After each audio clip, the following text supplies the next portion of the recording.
ऐसा धोखा हमारे साथ किया, भोगोगे तुम। ये जो निकलता है ना भोगोगे, ये अकाट्य होता है। क्योंकि किसी का भी हृदय, मान लो किसी भी जीव जंतु को आप कष्ट दें और उसका हृदय आह भर जाए, तो वो आह वज्र की लिखित में भोगना पड़ेगा। वो आह किसी की ना लेना जिंदगी। कोई ऐसा कोई आह भर करके कह दिया तुम समर्थ हो, हम तो कुछ कर नहीं सकते, और अंदर से दुखी, फिर तुम्हारी सामर्थ्य काम नहीं करेगी, मिट्टी में मिला देगी। ऐसा नहीं कि आप जो कर रहे हैं कोई देख नहीं रहा, कोई हिसाब किताब नहीं, जो कर रहे हैं अवश्य में भोक्तव्यम।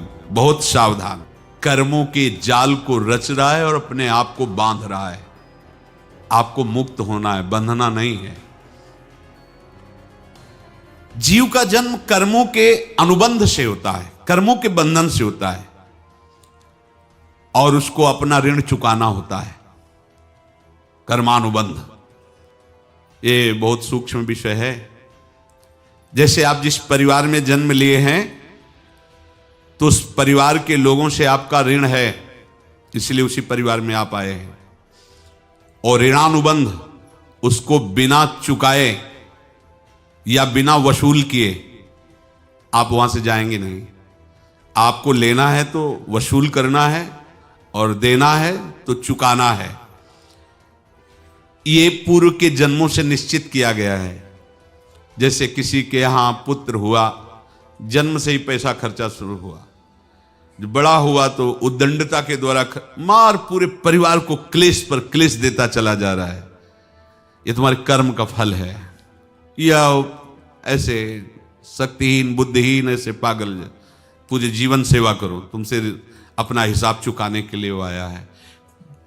अब परिवार के जो सदस्य जुड़े आके, मतलब पत्नी आते ही पूरी हृदय में आनंद, परिवार में आनंद, और जीवन भर वो आनंद ही सुख देने के लिए उसका जन्म हुआ। वो अपना ऋणानुबंध मुक्त, और आते ही भयंकर क्लेश खड़ा कर दिया, बीच में दीवाल और झगड़ा वैसा, फिर अतरे दिन मारपीट शुरू, कलह अशांति, पूरा जीवन नरक हिसाब करने आए। यहां ऋण चुकाए बिना कोई जा नहीं सकता, ऋण चुकाना पड़ेगा।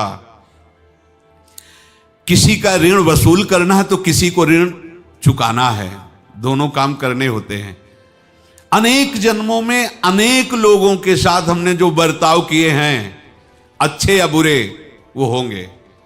अब किसी आदमी को हम जानते नहीं, अचानक मिला, अचानक टक्कर लगा और मार पीट गाली गुप्ता सब कर दिया, चुपचाप सह लो। क्यों? ये आपका हिसाब है, पूर्व का हिसाब। हमारा उससे कोई द्वेष नहीं, कोई संकल्प नहीं। अचानक घटना घटी और हमसे द्वेष करने लगा, हमें पीटने लगा, हमें गालियां दे, ये हिसाब है, चुपचाप सह जाओ। अपने घर का भाई ही भारी दुश्मन बन गया और क्लेश, हिसाब है।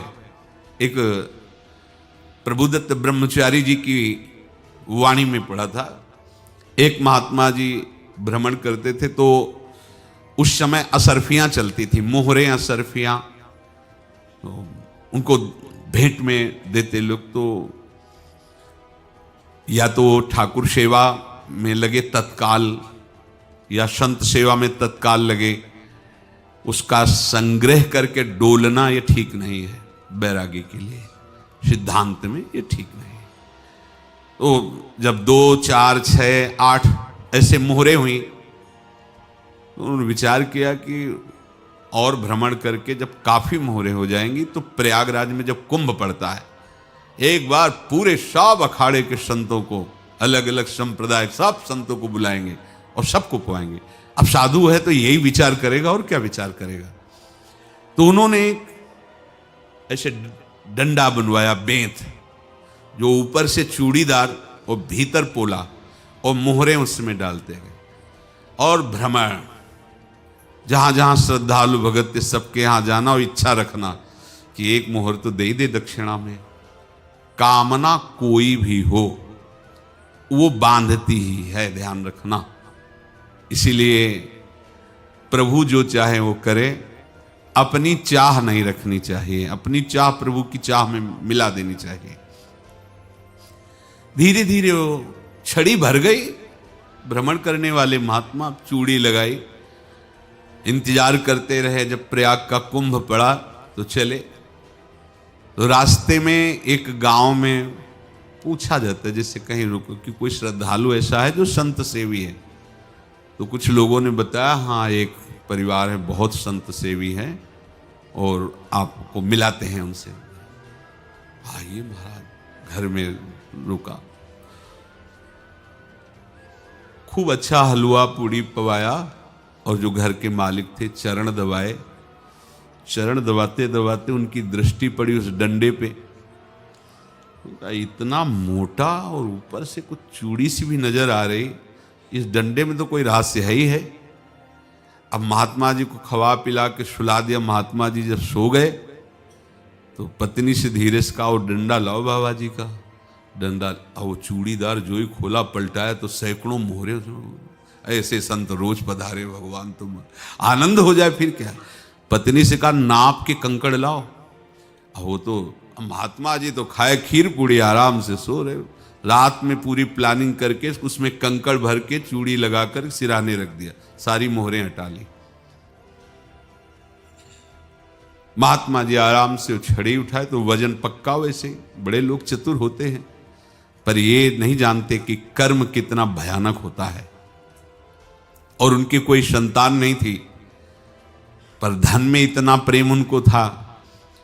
बहुत सावधान। साधु महात्माओं के पास जो अर्थ है, गृहस्थी अगर आता वहीं से है, पर अगर उसको जोर जबरदस्ती या किसी छल कपट से, तो वो उसका विनाश ही करता है। आज तक का प्रमाण है।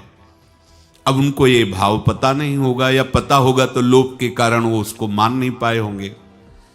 महात्मा जी गए प्रयाग में, किसी अखाड़े पर रुके और वहां प्रार्थना की कि कल जो है संपूर्ण अखाड़ों का निमंत्रण किया जाए और सब संतों को भोग पवाया जाए और उनको दक्षिणा भी दी जाए।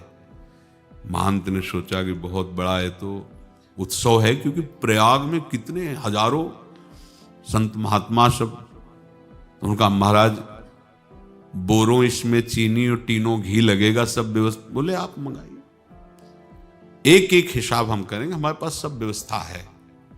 बोले कुछ तो पहले दे दो, इकट्ठे देंगे हम। उनको था कि अगर हम छड़ी खोला और दो चार मोहरे दी, किसी को पता लग गया तो गड़बड़ हो सकती। बोले हम भंडारे के समय